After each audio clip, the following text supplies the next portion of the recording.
Hayotda shunday kunlar bo'ladiki, go'yo hamma eshiklar yuzingizga yopilgandek tuyuladi. Nima qilsangiz ham ishingiz yurishmaydi. Qalbingiz esa halovat topmaydi. Shu paytda to'xtang va bir narsani o'ylang. Dunyoda shunday bir joy borki, u yerda hamma tashvishlar o'z-o'zidan kichrayib qoladi.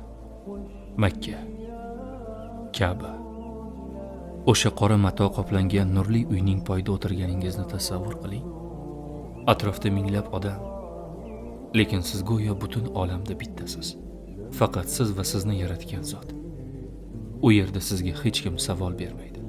Hech kim dardingizni malomat qilmaydi. Siz shunchaki ichingizdagini to'kib solasiz. Eng qizig'i shundaki, o'sha yerda turganda inson tushunib yetadi. Bizni qiynayotgan bu qiyinchiliklar abadiy emas. Har bir og'irlik ortida albatta bir yengillik yashiringan. Biz faqat sabr bilan o'sha yengillik kelishini kutishimiz kerak. Borolmayman deb niyat qilishdan to'xtamang.